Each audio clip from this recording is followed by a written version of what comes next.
바로 조선족 동포에 관한 주제로 말씀을 나누겠습니다. 대한민국의 우리 조선족 동포 이민자, 그러니까 유입되는 그 분들이 무시하기 어려운 수준으로 계속 증가하고 있단 말이죠. 그걸 얼마나 현명하게 이제 이겨내느냐, 그게 우리한테 주어진 과제일 텐데요. 사회를 변모시키는 데 있어서 중요한 어떤 인식이자 박사님 아주 질문 강도가 조금 좀 세질 것 같습니다. 지금 아마 동북 삼성에 거주하고 있는 우리 이주민족으로서의 우리 조선족 동포의 그 태동 과정을 한번 설명해 주시면 감사하겠습니다. 우리 제중동포 이주 역사는 우리 한반도 역사에 있어서 다크 히스토리, 즉 어두운 역사에 해당되는 역사라고 볼 수가 있는데요. 그게 세 시기로 나눠서 볼 수가 있습니다.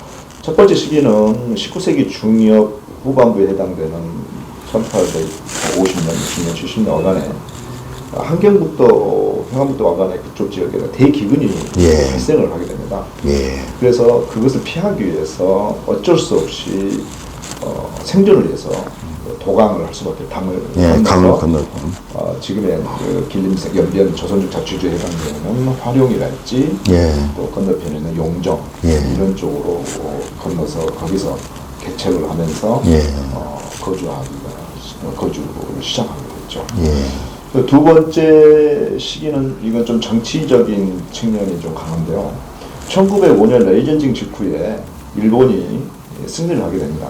그래서 그해 울사 보호조약을 체결해서 우리 외교권이 박탈이 되고 통감부가 설치가 되면서 통감 정치를 시행하는 과정 속에서 그때 20년대 그 어간까지 만주 이주 정책에서 그 독립 항일 무장 투쟁을 위해서 자진해서 그 서간도 즉 압록강 건너편으로 많이 들어가게 됩니다. 물론 저쪽 그 한경북도 이쪽 두만강을 건너서 들어가기도 하지만 서간도에 해당되는 지역인 그 압록강 건너편에 유화원이라는 유화원을 가서 우리가 알고 있는 그 이해영 그쪽 그 가문들이 거기에 가서 신윤무관학교 맞습니다. 항일 무장 투쟁의 어떤 근거지를 만들게 되는 것이죠. 그런 연유로 해서 많은 애국 지사들이랄지 거기 관련된 가족들이 많이 이렇게 이주를 하게 됩니다. 그래서 그 두 번째 시기에는 주로 그 항일 무장 투쟁, 쟁취를 위한 차원에서 이주가 시작이 됐고요. 세 번째 시기는 1930년대, 31년 이후부터 1945년까지인데 이 시기에는 주로 만주 사변이 1931년 9.18 사변 이후에 만주 개국이 만들어지잖아요. 그때 일본 제국주의자들이 한반도에 있는 우리 그 조선 대거 이주시키는데 이때는 그 동북 삼성의 전역에 38개 현에 대거 이렇게 이주를 시키면서 그렇게 해서 이제 이 세 시기에 이렇게 이주 역사가 형성이 되고 해방 이후에는 우리가 이제 그 독립무장투쟁을 했거나 강제 이주해서 어쩔 수 없이 이주했던 사람들이 나중에는 다시 이주를 하게 됩니다. 고향으로 귀국을 하게 되는 것이죠. 거기에 남아있는 사람들은 대부분 조금은 그 성격을 달리하는데요. 항일 무장 투쟁을 하는 과정 속에서 사회주의, 공산주의 성향의 항일 무장 투쟁 세력들이랄지 또 그 친공산주의 사회주의 계열이 되는 사람들이 거기에 눌러 앉아서 거기서 국공 내전이랄지 또 한국 전쟁, 항일원조라고 하죠. 항일원조 의용으로 참전을 하게 되고 그 사람들이 다시 또 중국으로 와서 거기서 다시 또 거주를 하면서 또 중국 정부로부터 과거에 그런 그 전력이 있기 때문에 굉장히 높은 대우를 합니다. 그래서 이제 또 연변 조선족 자치주로 또 정부에서 설정을 좀 해주게 되는 그런 역사가 가지고 있죠. 어찌 보면 아픈 역사죠. 그러니까 제가 알기로도 뭐 우리가 영화 보면 뭐 태극기 날리는 영화를 보게 되면 깽가리 치고 막 넘어왔던 그 중공분들이 중에 많은 분들이 우리 그때 동포분들이 많이 이렇게 참여했다고 제가 그렇게 알고 있거든요. 그 부분을 조금 언급을 하자면요. 예.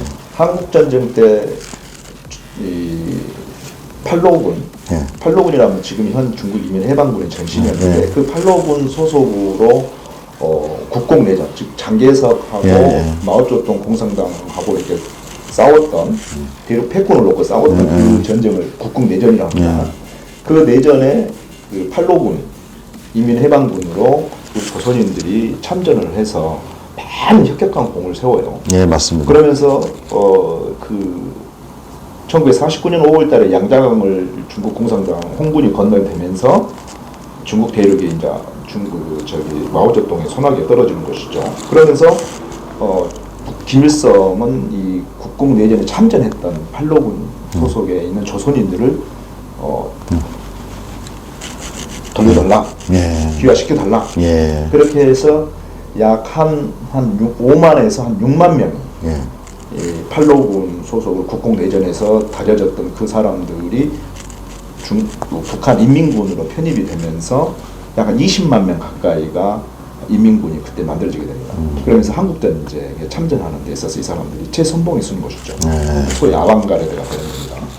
그래서 나중에 전쟁이 끝나고 나서 이 사람들이 북한에 눌러 있는 사람도 있었고 또 대부분은 다시 또 원 거주지였던 만주로 이주하면서 거기서 또 항미 원조 우위원군으로 참전했기 때문에 연금을 받으면서 여러 가지 좀 나름 그 대우를 좀 좋게 받았던 것 같아요.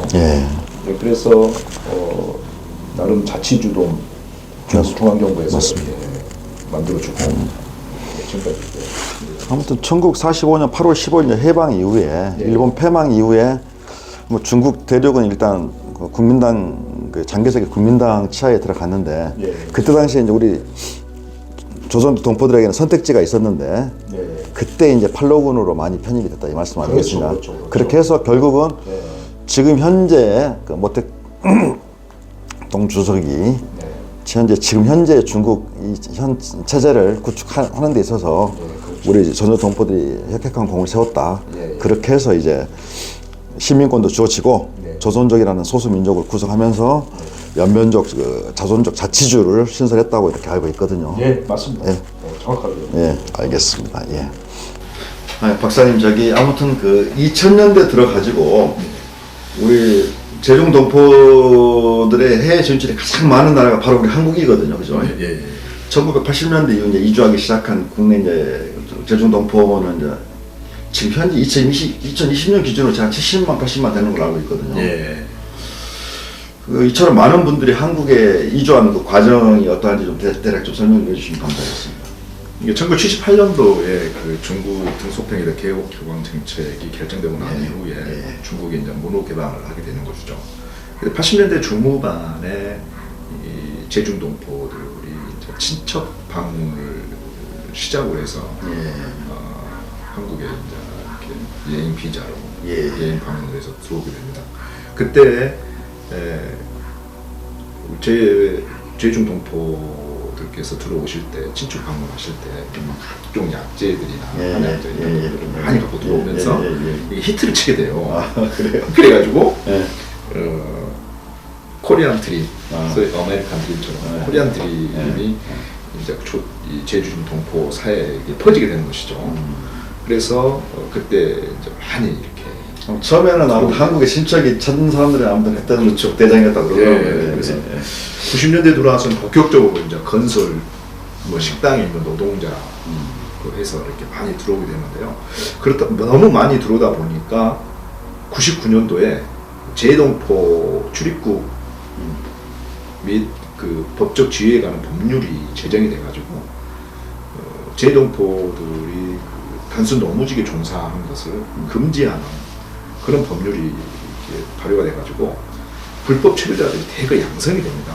그러다 나중에 가서 시민사회에 대한 차례랄지 또 그 제중 동포 노동자 단체들이 이렇게 노동자들이 이렇게 좀 항의를 해가지고 그 법률을 이제 제정하게 다시 또 개정을 해서 그게 노무현 대통령 때문에 아마 그랬을 겁니다. 그래서 그때 취업을 이제 5년간 복수로 허용하는 그런 조치를 취해가지고 2010년대에 돌아와서는 이제 각종 그 육아 도우미랄지 가사 도우미 또 간병인 뭐 복지시설 보조원 등 그런 서비스의 종사자들이 이제 되게 늘어나면서 이제 영주권을 주게 되는 것이죠. 그래서 그런 어떤 요인으로 인해서 지금 현재 그 재정동포가 한 70만 정도 이렇게 불어나게 되는 증거 그런 요인으로 자꾸. 근데 한국에 있는 분들 예상하실 거예요. 보통 우리 재중동포 하게 되면 네. 뭐 노동시장의 저임금 노동력 확보 차원이라든가 그렇죠. 3대 업종에 종사하는 그렇죠. 분들 그렇죠. 뭐 그런 식으로 그런 부분 때문에 한국으로 이렇게 들어왔다 이렇게 판단을 하시는데 솔직히 그건 뭐 부인할 수 없는 사실이긴 하지만 그렇죠. 그렇죠. 지금 현재는 완전히 다르단 말이죠. 그렇죠. 지금 그러니까 우리 여기 한국에 있는 분들이 중국에 있는 우리 동포들의 경제 수준을 전혀 모르실 거예요. 제가 재미있는 걸 제가 보면 총영사관에서 업무가 예. 물론 재외국민의 보호도 있지만 예. 우리 재외동포들에 대한 권익보호라든가 이것도 그런 업무 중에 하나거든요. 예. 그래서 그들과 교류하는 것도 하나의 중요한 업무이기 때문에 예. 제가 자주 행사를 참여하거든요. 예. 우리 재중동포 행사 가게 되면 주차장, 호텔 주차장 있지 않습니까? 예. 다 우리가 말하는 벤츠, BMW, 오. 아우디 이런 차가 꽉꽉 찹니다. 우리 한국 행사 가게 되면 저 소나타 그 정도로 잘 살고 있어요. 그리고 그분들 엄청난 사람입니다. 우리 민족들이 머리가 얼마나 좋은지 진짜 그때 느끼는 건데 네. 물론 그분들이 지금 동부 삼성에서 넘어와가지고 청도라든가 외야라든가 연태 이쪽에 연근해 쪽에 연안 쪽에서 이제 자리 잡고 계시는 사업가들이 굉장히 많으신데 예. 엄청나요. 그 사업 규모라는 게 상상을 초월해요. 그 기업가들 보면. 제가 듣기로도 소수 민족 중에서 중국 내 소수 민족 중에서 우리 재중동포들이 가장 똑똑하고 영리하고 잘 살아요. 지금 한국 북경대학교 학부에 매년 한 100여 명 가까이가 조선족 그 학생들로 이렇게 입학을 한답니다. 그만큼 머리가 좋고 똑똑하고 미국 유학 엄청 많이 보냅니다. 우리 동포 자녀들. 그런다고 들었습니다. 그리고 공부도 잘하고요. 뭐죠. 네. 아주 대단합니다. 다만 하나 아쉬운 게 네. 지금 30대까지는 그래도 우리 조선족 학교 가가지고 우리말을 배웠는데 네. 그 밑에 있는 지금 20대부터 10대들은 그런 기회가 자꾸 없어지기 때문에 제가 좀 걱정이 됩니다. 좀 그런 부분이 없지 않아 있습니다. 제가 하나 그 에피소드 하나 이야기하자면요. 90년대 그 제가 대학을 다닐 때입니다. 90년 초반에 대학에 다닐 때 그때 그 조선족 우리 재중동포들이 대거 이제 건설 노동자로 이렇게 많이 들어올 때인데요. 그때 제가 방학 때 2달간 그 안양 평촌의 그 모 건설회사 아파트 건설 현장 이렇게 노가대 이제 아르바이트를 하게 되는데요. 그때 그 조선족 재중동포들하고 같이 이 그때 2달간 먹고 자고 해서 이렇게 일을 했던 그런 아르바이트 했던 기억이 나는데요. 그 당시에 제가 받았던 임금이 그 당시 임금이 상당히 높았습니다. 왜냐하면 노태우 정부의 200만 원 주택 건설로 인해서 이 건설하다 보니까 노동력이 딸리는 그때 거예요. 일용직 잡부가 제 기억으로 25,000원 정도 됐을 겁니다. 맞습니다. 그래가지고 그때 저는 그때 45,000원을 받았고요. 그래요? 네. 내가 높아졌어요. 그렇습니다. 그리고 그 뒤로 저희 옆에 우리 그 재중동포 노동자들은 그때 제가 기억으로는 한 25,000원으로 기억을 하고 있어요. 근데 그 당시에 IMF 훨씬 전이기 때문에 환율이 굉장히 우리 한국 원화가 셌었어요. renminbi에 비해서.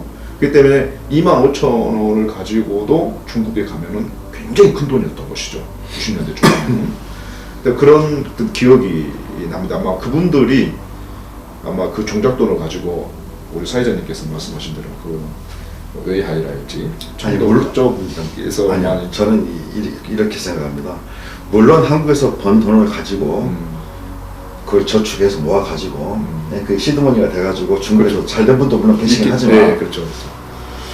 최초에 우리 한국 기업 한중 수교 이후에 한국 기업들이 중국으로 이렇게 넘어가가지고 투자를 하지 않습니까? 네. 하게 되면 언어가 되니까 당연히 고용할 수 있는 사람들은 우리 동포들밖에 없었단 말이에요. 동포들이 거기에서 한국 기업들이 시스템을 배우고 익혀가지고 오히려 더 확대 재생산해가지고 훨씬 더 크게 기업을 꾸리더라는 말이에요. 예, 엄청난 거예요. 그래서 사실 이제 만약에 중국이 개방을 좀 일찍 해서 네. 한국보다 더 잘 사는 나라가 됐으면, 1인당 국민소득이 더 높은 나라가 됐으면, 우리가 저기 제중 동포들 가가지고 그 제중 동포 중에 우리 친척 있으면 우리가 가는 그런 당연히 그럴 그런 수도 점이 있겠네요. 당연한 거죠. 그렇죠, 그러니까 그렇죠, 그렇죠. 다만 중국의 정책, 어떤 경제 정책에 따라서 어쩔 수 없이 그간 피해를 입었는데, 그분들 입장에서도 당연히 똑같은 조건이 주어지면 그래도 우리 고국에 같은 혈연이 있는 저기 친척들이 있는데 당연히 올 수. 그렇죠. 투자 유치 차원에서도 그게 인지성장 아니겠어요? 네, 그래서 그래서 맞죠. 당연 네. 당연한 유입 그 현상이라고 저는 너무나 자연스러운 현상이라고 보는데, 이제 다만 그 과정에서 굉장히 그 우리 조선족 동포들을 하대하려고 하고 비하하려고 하고 제대로 알지 못하고 네. 좀 혐오하려고 하는 그런 분들이 있더라는 거죠. 안타까운 그런 현실을 네. 제가 목도하면서 네. 안 그랬으면 좋겠다. 네. 지금 우리 인구도 줄어들고 있는데 결국은 경제라는 게 뭐겠습니까? 결국 지금은 우리가 일본하고 한국하고 보면, 그래 일본은 1억 2, 3천만 명이 되지 않습니까? 그렇죠, 그렇죠. 그 내수로 충분히 경제 지탱할 수가 있어요. 있- 네, 저희는 약간 부족하지 않을까 싶어요. 훨씬 부족하죠. 이제 나중에도 이야기하겠습니다만, 김용옥 박사께서 하신 말씀도 제가 생각나거든요. 그 부분도 네. 제가 좀 질문 한번 하도록 하겠습니다. 네. 자, 21세기 들어가지고 이제 대한민국이 선진국으로 부상하고 네. 한중 교류가 확대되면서 대한민국의 우리 조선족 동포 이민자, 그러니까 유입되는 그 분들이 무시하기 어려운 수준으로 계속 증가하고 있단 말이죠. 네. 그런데 이제 그 과정에서 앞서도 말씀드렸다시피 뭐 인간 살다가 가다 보면 당연히 갈등이 생길 수밖에 없는 거죠. 그렇죠, 그렇죠. 어느 네. 사회나 갈등은 네. 있을 수밖에 없는 건데, 네, 맞습니다. 그 얼마나 현명하게 이제 이겨내느냐, 그게 우리한테 주어진 과제일 텐데요. 네. 아까 앞서 말씀드렸던 그런 우리 한국에 있는 우리 국민들하고 우리 제중 동포들, 한국에 계시는 제중 동포들 사이에 어떤 이런 갈등 구조를 해결하려면 서로 어떤 자세를 취해야 할까에 대해서 좀 질문을 좀 드리고 싶습니다. 네. 이제 저는 기본적으로 이 제중 동포에 대한 어떤 차별은 경제적인 원인에서 기초한다고 봐요. 못 살니까, 잘 살면 우리가 그렇게 안 보죠. 못 사니까. 아니 처음에는 처음에는 그랬다. 네, 그런 그렇죠. 인식이 이제 우리 한국 사회 많이 이제 그리고 이제 팽배했던 건데, 이제는 그런 시대가 아니지 않습니까? 당연하죠. 예, 우리 제중 동포도 중국 내에서도 입지를 훨씬 더 강화해서 경제적으로도 부유하게 잘 살고 있고, 또 우리 제중 동포들도 한국 내에서도 나름 또 이치를 가지고 지금 잘 살아가고 있는데, 저는 기본적으로 그렇습니다. 이런 갈등 구조, 그러니까 제중 동포하고 우리 한국의 국민들하고의 어떤 그 생활 방식에서도 많은 차이가 있을 것이고, 또 이 간극도 많이 있겠습니다만, 어쨌든 간에 이분들하고 우리 같은 한 핏줄이었고 한 민족이고 한 가족이기 때문에 서로 이렇게 인정하고 또 존중하는 그런 자세, 포용하는 자세, 이런 것들이 결국은 대한민국의 공동체를 좀 더 다양하고 좀 더 열린 개방적인 사회로 이렇게 해가면서 좀 더 역동적인 사회로 변모시키는 데 있어서 중요한 어떤 기본 어떤 그런 어떤 인식이자 자산이라고 저는 생각합니다. 좀 더 좀 사람 맛이 나는 그런 그렇죠. 사회지 않겠습니까? 그렇죠. 그렇지 않습니까? 예, 맞습니다. 예. 박사님 하나 여쭤보고, 혹시 담배 피십니까? 저는 술 담배 전 한 번도 안 하셨습니까? 그러면 저기 중국에서 유학하셨을 때 우리 한국인 유학생들 담배 필 때 중국에서 담배 꽁초 바닥에 버렸습니까? 안 버렸습니까? 많이 버리죠. 자, 근데 한국에서는 버립니까? 안 버립니까? 버리죠. 네, 제가 봤습니다. 저도 담배를 이제 끊은 지가 한 1년 반 정도 됐는데, 사실 저도 중국에서 담배 폈을 때 바닥에 꽁초 많이 버렸거든요. 왜냐면 자연스럽게 버리게 돼요. 왜냐면 군중 심리라고 그런지 몰라도 다 버리기 때문에 나도 버리게 되는 거예요. 그게 너무나 자연스러운 현상이었거든요. 네. 근데 제가 중국 동포분들이 한국에 생활하면서 예. 공공장소에서 뭐 소리 좀 원성이 높지 않습니까? 예. 예? 예. 그리고 뭐 담배 꽁초도 함부로 버리고 막 이제 이런 게 몸에 뱄어요. 네. 저도 처음에는 중국 가니까 저도 자연스럽게 버렸거든요. 그러니까 그게 한국에서는 안 버렸어요? 한국에서도 버리려고 했는데 안 버렸죠. 버렸잖아요. 저 봤어요. 저. 아니 무슨 안 버렸는데 예. 아무튼 그런 쉽게 말해서 그런 사소한 것도 네. 어차피 이제 여기 와서 사귀면 그냥 공동체 사이가 되지 않습니까? 그렇게 되면 이제 좀 더 내가 지금까지 몸의 습관을 좀 고치려고 하는 타인을 배려하려고 하는 그런 마음 자세가 좀 필요하다고 봅니다. 네. 또 우리도 이제 결국은 이제 우리 이 서로 삶이 지금까지 살아왔던 삶이 좀 달랐던 점을 다름을 네. 이해하고 또 모든 오해는 사소한 것에서 싹이 트거든요. 그렇죠, 그렇죠. 예. 사실 이제 우리 동포들하고 저는 굉장히 자주 어울립니다. 사실 제가 원래 좀 마시는데 동포들이 술을 좀 많이 같이 마시자고 그래가지고 좀 어울리고 그런 거예요. 이해하십니까? 연말 연시에 회식이 너무 많아가지고 유튜브 시청자들이 이해해야 될 것 같습니다. 그러니까 뭐냐면 우리 동포분들이 좀 워낙 관계가 좋다 보니까 예.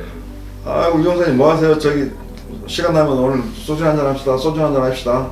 예? 네. 양꼬치도 많이 먹고 호거도 많이 먹고 하다 보니까 이 체중 관리가 안 돼요. 네.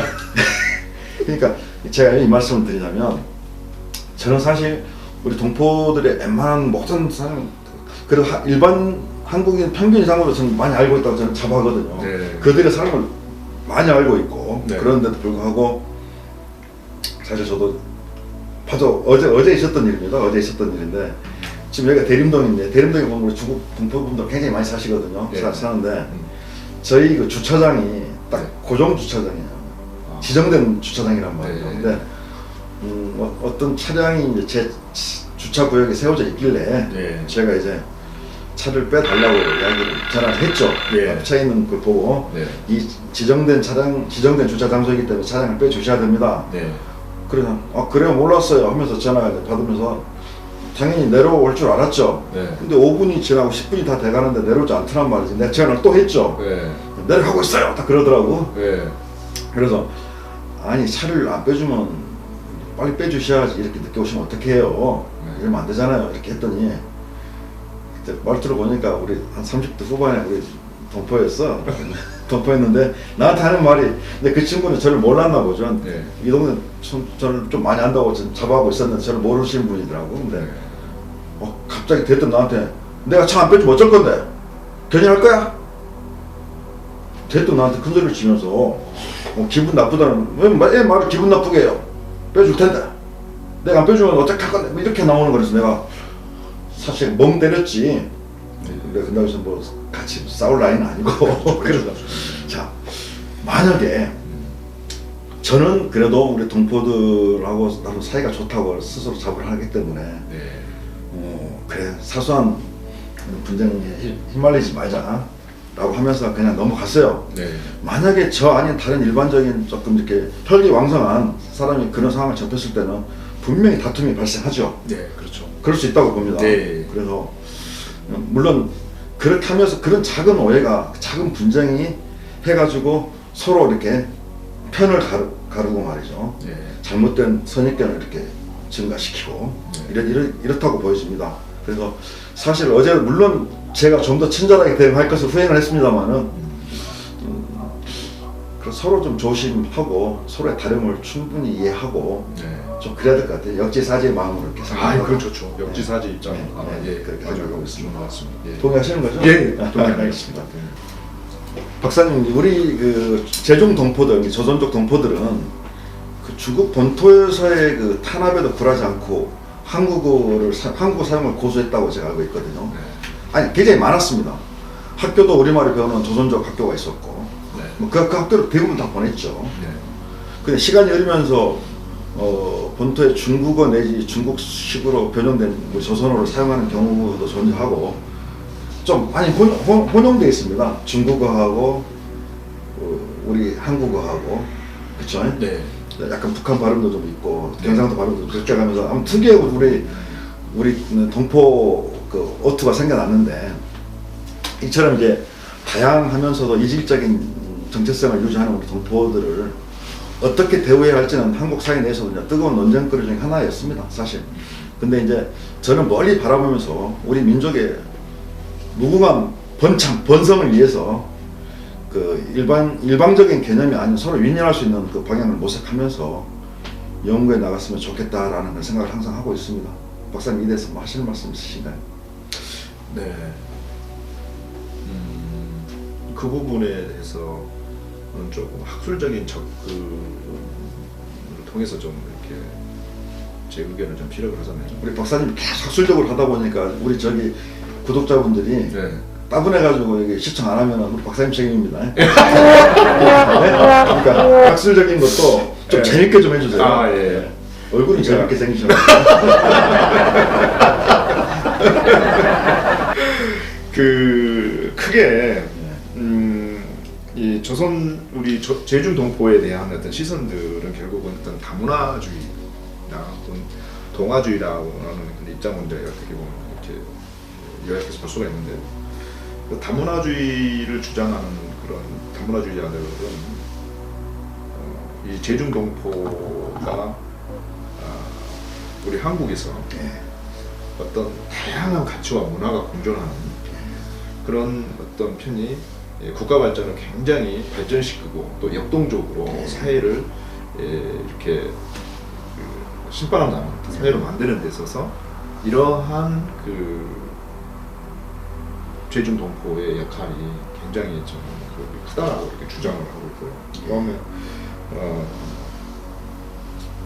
여기에 반하는 그 동화론을 주장하는 사람들을 보면 제중 동포들의 중국의 전 정책성을 과감히 버리고 우리 한국의 어떤 그런 문화적 정책성을 과감히 받아들여서 이렇게 살아가야 된다고 이렇게 주장을 하고 있는데요.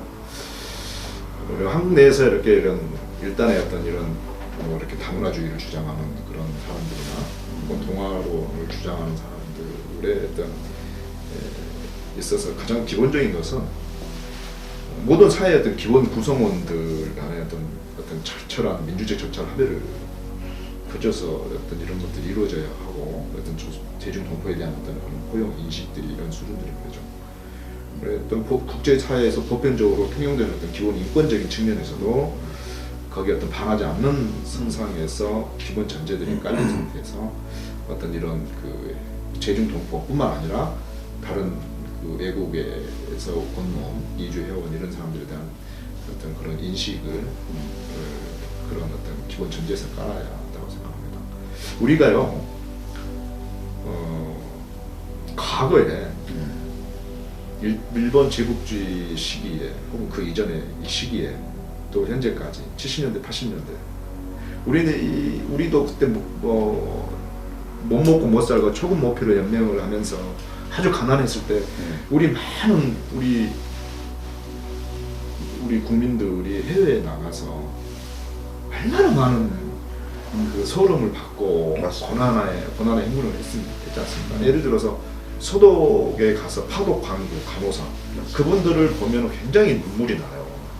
저희 아버지도 80년대 초반에 중동 붐 건설 때 그때 그 건설 현장에 노동자로 이렇게 가서 한 3년 가까이 이렇게 일을 하셨던 분도 있는데 우리들이 과거에 우리 할아버지 아버지들 삼촌 고모들도 다 해외에 나가서 못 살아서 잘 살기 위해서 그 많은 고통과 혹은 상처 이런 걸 다 이겨내고 극복하고 받아왔다는 겁니다. 그걸 다 이겨냈죠. 우리도 이제는 우리가 먹고 살만한 사회가 됐고 선진국 문턱이 이미 넘어섰기 때문에 우리도 이제 과거에 우리가 해외에 나가서 그런 어떤 소름을 겪었던 것을 이제는 높은 성숙 시민의식으로 외국인들 노동자들이 우리 지금 한국에 들어와서 많이 이렇게 활동을 많이 합니다. 또 3D 업종을 또 이렇게 메꿔주고 있고요. 이쪽 분야를 업종을. 이런 분들을 좀 더 우리가 너그럽고 또 포용력으로 이렇게 감싸 안으면서 같이 이렇게 생활에 나간다면 우리 대한민국 사회가 좀 더 밝아지고 더 발전된 그런 사회로 거듭날 거라고 생각합니다.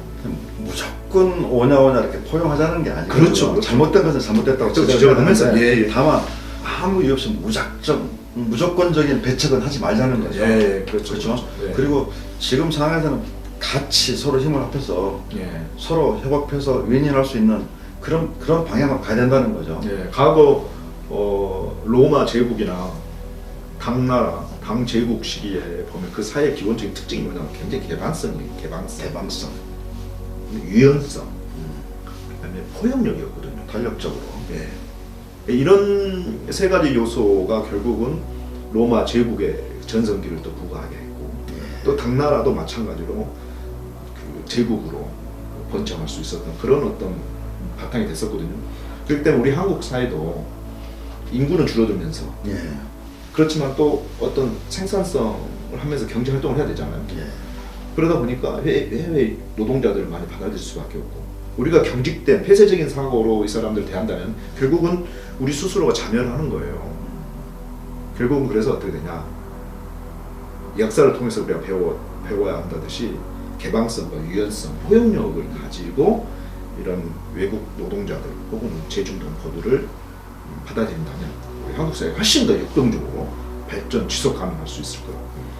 근데 박사님 말씀도 대부분 동의를 하는데 지금 단순한 노동력 유입 차원에서 제중동포들을 바라보는 것은 그렇죠. 좀 그렇죠. 옛날 네, 이야기시고 그렇죠. 그렇죠. 지금은 뭐 네. 잘 나가십니다. 아무튼. 예. 네. 박사님, 제가 그 칭다오에서 이제 도올 김용욱 선생 그 강연을 한번 들은 적이 있어요. 네. 그때 도올 김용욱 선생이 우리 조선족 동포들에 대해서 어떻게 이야기를 했냐면 제가 이렇게 생각나는데, 조선족은 유대인들과 닮은 부분이 많다. 우리 조선족 동포들이 앞으로 중국 주류 사회에서 성공할 수 있고, 그들이 막강한 경제력을 키우는 것은 물론 정치, 사회, 문화 등 분야에 진출해야 한다 라고 강조를 하시면서, 네. 조선족 동포는 한국의 소중한 자산이며 조선족과 한국인 간의 화합은 중국에서의 한민족의 미래를 만들어가는 중요한 요소가 될 것이다 라고 단언하면서, 한반도의 통일이 하루빨리 다가와야 한다. 한반도의 통일이 민족의 미래는 물론 중국 국왕에도 큰 도움이 될 것이다 라고 내다봤거든요. 이렇게 저도 그 말을 들으면서, 왜냐하면 중국 사람이나 우리 동포들이나 한국 사람 얼굴 다 생김이 똑같지 않습니까? 네. 유대인들이 성공한 게 미국 주류 사회에 있는 사람들하고 얼굴 생김새가 똑같았다 이거예요. 네. 그렇게 말씀하시면서 좀 제가 인상 깊게 들었던 강연이었는데, 이에 대해서 우리 정 박사님의 견해는 어떠십니까? 네. 저도 경에서 석박사 과정을 하면서 한 10년 넘게 이렇게 거주를 해서 이 조선족 동포들, 우리 조선족 우리 동포들, 제중동포들의 생활이나 이런 부분들을 또 직접 보고 또 그분들 같이 교류도 하면서 여러 경험, 체험을 많이 했는데요. 저는 중국 내에서의 우리 조선족 동포들은 도올 선생님이 말씀하신 것 같이 굉장히 큰 자산입니다. 인적 자산. 맞습니다. 인적 자산이기 때문에 초기에 우리가 중국 진출할 때 언어상의 장애가 있었기 때문에 조선족 우리 동포들이 많이 이렇게 기여를 했죠. 가교 역할을 할 수 있었어요. 그건 부정할 수 없고, 또 나중에 우리 한국에서 경제 관련해서도 국내 경제에서도 이게 노동력, 값싼 노동력 제공으로 인해서 여기에 많은 우리의 경제도 기여를 많이 했던 것은 부인할 수 없는 사실입니다. 이런 부분들은 굉장히 기능적인 측면이라고 보고요. 전 도올 선생님께서 말씀하신 바와 같이 통일을 위해서 통일 전 단계나 통일 이후에 우리 그 제중 동포가 할 수 있는 역할들은 굉장히 크다고 봅니다. 이거 좀 국제정치적인 측면인데요. 한반도 통일하는 데 있어서 가장 싫어하는 나라가 실제 일본과 중국입니다. 강대국에 둘러싸이는 이 지정학적 위치의 한반도는 가장 좋은 이상적인 모델은 바로 지금 현 상태, 즉 분단 상태거든요. 강대국 정치에서 그렇다는 겁니다. 가장 이상적인 모델이 지금 현재 이게 분단된 상태에서 균형을 유지하고 있는 이 상태가 강대국 정치에서 가장 좋고요. 통일이 된다 하면은 이게 뒤죽박죽 되는 거에서 굉장히 복잡해지는 겁니다. 각각의 복잡해지는 겁니다. 그런데 중요한 것은 중국이 역할이 굉장히 크거든요. 한반도 통일하는 데 있어서. 그래서 통일하는 데서 가장 그 역할이 큰데 어떻게 보면 중국이 핵심의 키를 가지고 있다고 보아도 될 겁니다. 중국이 가장 통일 이후에 가장 싫어하는 최고의 위협적으로 느낀 게 뭐냐면 주한미군이 압록강이나 동만강 강변에 가까이 주한미군이 배치하는 것이 최악의 시나리오로 생각하기 때문에 중국은 굉장히 그것을 위협적으로 받아들여서 한반도 통일에 대해서 그렇게 적극적이지 않습니다. 소극적이거나 현상 유지를 원하는 것이죠.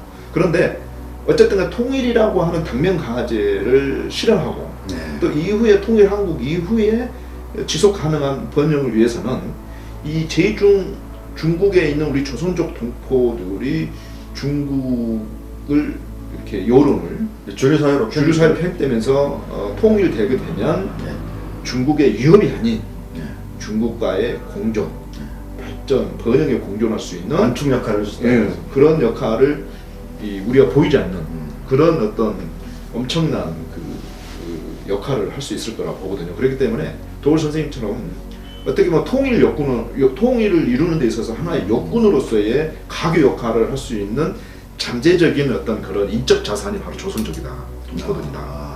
저는 그런 부분에 있어서 우리가 과거의 그 도은엽 땅에서 혹은 3D 업종의 종사계 땅에서 박혀있던 그런 선입견을 이제 과감하게 걷어내고요. 맞습니다. 오늘 이 유튜브의 방송도 바로 제중동포에 대한 새로운 인식이지 않습니까? 과거의 잘못된 편견에서 벗어던지고 이제는 새로운 어떤 같은 국민의 한 사람으로 서로 이렇게 존중하면서 이렇게 잘 이렇게 나아가자는 의미라고 저는 보는데 그런 측면에서 우리 한국 국민들께서도 제중동포를 바라보는 관점은 이제는 과거에 그 매몰돼 있지 마시고 이제 현재 미래에 좀 더 그 좋은 큰 틀에서 같이 이렇게 호흡해서 나간다면 제중동포들이 미래 우리 한반도에 엄청난 큰 기여를 할 수 있는 어떤 인적 자산으로 자리매김을 할 거라고 저는 생각합니다. 박사님 아무튼 오늘 말씀 너무 감사하네요. 지금 우리 보니까 거의 수준이 식견이 거의 돌 김용옥 그 철학가님하고 거의 동급으로 보이십니다.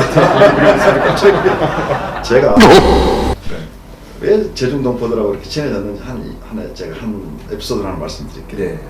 제가 제휴국민 보호 업무를 담당하고 있는데 민사사건이 연루돼가지고 출국 금지된 한국인이 있었어요. 근데 그분은 몸이 굉장히 아파요. 근데 이제 경제적인 피해를 많이 입혀가지고 한국으로 출국할 수 없는데 뭐 여권도 없고 불체자되고 하다 보니까 또 병원비도 없고 하다 보니까 어디 뭐 오갈 수가 없는 상황이에요. 제가 이제 뭐 양로원에 제가 친한 양로원인데 거기는 의사가 3분이 계시거든요. 사실 우리 한국 사람 받아주면 안 돼요. 근데 제가 가서 막무가내로 없어왔군요. 원장님 같은 핏줄이 좋다는 게 뭡니까? 나 한번 살려주셔. 이 사람 내일 모레 죽어가는데 좀 도와주십시오. 그랬더니 아유 또 이 형사가 부탁하니 안 들을 수도 없고 해가지고 근데 결국 이제 그분이 거기서 치료받다 돌아가셨는데 우리 손흥남 여사님 원장님 그 설립자셔요. 양로 설립자시고 따님이 이제 김설아 원장님이시고 근데 결국 그분들이 그 돌아가신 한국분 다시 씻겨가지고 옷 새로 입혀가지고 가는 길이라도 이렇게 꽃길로 가라고 이렇게 해서 장례도 치러주시고 했던 그런 게 있거든요. 그걸 떠나서 뭐 여러 가지 도움을 제가 많이 받았어요. 그래서 감동이었죠, 감동. 이게 같은 민족이구나, 같은 핏줄이구나 하는 그런 감동을 제가 느꼈었던. 그래서 이분들한테 정말 잘해야 되겠다 이런 생각을 좀 많이 했었습니다. 저도 이 방송을 통해서 한 가지 그 에피소드를 하나 말씀드립니다. 태양산이라고 하는 그렇죠. 그 산이 있어요. 우리나라 같은 지리산 격에 해당하는데 거기에는 중국의 척추잖아요. 여러 성이 만나는 그 중간 점이지대에 있는 지역인데 거기에 그 1939년, 41년도에 조선의용군하고 그 팔로군, 이민해방군을 전신 팔로군과 항일 무장 투쟁했던 그런 지역입니다. 굉장히 중요한 지역이죠. 지정학적으로 요중 지역인데 거기에서 희생된 그 우리 그 항일 무장 투쟁의 그 열사님들이 굉장히 많이 여기 묻혀 계시죠.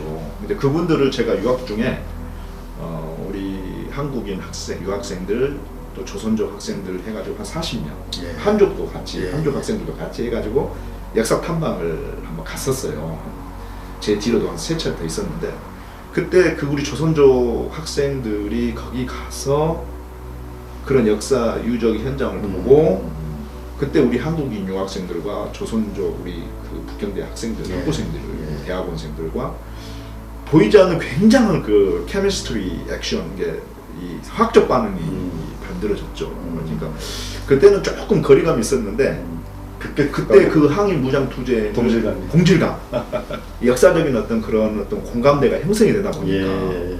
이건 정말 엄청났어요. 그때 저도 감동이죠. 마음이 이제 울컥하기도 하고 또 우리 조선족 동포들 학생들을 또 바라보는 관점이 180도 바뀌게 되는 계기였거든요. 그 나중에 기회가 된다면 태양산 그쪽 항일 무장 투쟁 역사 탐방도 한번 추진해 보면 더 좋을 것 같습니다. 박사님, 제가 지금 네. 이 방송 촬영하기 전에 지금 내일 모레 방송 나갈 건데 네. 사실 제가 그 태양산 관광 상품도 제가 지금 조금 좀 가볼 만한 관광지를 해가지고 지금 촬영을 이제 끝낸 상태거든요. 아, 그래요? 저는 짜고 친 거 아니죠? 예. 누가 보면 짜고 치는 고스톱이라고 아니요, 절대 아니요. 그거 아니라고 네. 여기서 즉흥적으로 하신 말씀이라고 좀 말씀 좀 해주시죠. 예, 제가 북경대 대학원에서 유학하면서 2010년도에 유학생 회장, 대학원 한국 대학원생 유학생 회장을 하면서 이 중국인들하고 한국인들하고의 그런 과거 역사적으로 고대가 아닌 근대 그런 어떤 찬란했던 역사가 있었어요. 근데 그 역사를 모르고 지나왔단 말입니다, 지금까지. 그래서 우리 한족 유학생, 중국인 우리 중국인 우리 그 학생들, 또 우리 한국 유학생들 같이 해가지고 역사 탐방을 한번 하자. 그렇게 해가지고 정말 큰 프로젝트였죠. 그때 그렇게 해서 한 2박 3일로 그쪽 지역을 탐방을 했는데 굉장히 큰 신선한 충격도 많이 받고 앞으로 어떻게 살아가야 될지 예. 또 우리 한국 중국인들과의 중국과의 어떤 한중과의 관계, 한국과의 관계를 어떻게 설정해야 될지 또 우리 조선족 동포들과의 관계 이런 부분들을 다각적으로 많은 걸 생각할 수 있는 그런 기회였고요. 예. 그런 그 항일 무장 투쟁의 유적지가 저는 다른 어떤 유적지보다도 굉장히 나름 의미가 한중 관계에 있어서 의미가 있다고 생각합니다. 그 태양산 한번 저기 단체로 갈 때 그때 네. 박사님께서 꼭 동행해 주실. 저는 거기를 한 14번 정도 알겠습니다. 갔습니다. 알겠습니다. 제가 네. 저랑 한번 같이 한번 가보시죠. 아유, 큰 기대를 하고 있습니다. 예. 저기 정말 오늘 긴 시간 너무 많이 말씀해 주셨는데 네. 정말 그 우리 정 박사님의 어떤 식견에 놀라움을 금치 못했습니다. 같이 해봤습니다. 우리 정 박사님은 제 고등학교 2년 후배입니다. 물론 몽타주는 저보다 늙어 보이지만 저기 죄송합니다. 선생님 늙어 보여서. 아무튼 오늘 말씀 감사하고 오늘의 이 방송이 네. 우리 한국인과 우리 제중 동포들 간에 작은 그 틈을 메꾸는 그런 역할을 했으면 하는 마음이고요. 오늘 우리 박사님께서 지금 대전에서 일부러 발걸음해 주셔가지고 네. 제가 책을 썼는데 그 책에 제가 오늘 직접 서명을 해서 선물을 드리겠습니다. 정원식 박사님께 제가 쓴 책을 이렇게 선물드리겠습니다. 자, 우리 유튜버 시청자 여러분 보십시오. 이렇게 사인을 좀 해주셨습니다. 아유, 신년을 맞이하는 네. 감사를 감사합니다. 맞이해서 아주 좋은 책 감사합니다. 새해 복 많이 받으시고 예, 네. 많이 오십시오. 신년快乐. 신년快乐. 고맙습니다. 만수리. 시청자 여러분 여기서 마치겠습니다. 감사합니다. 네.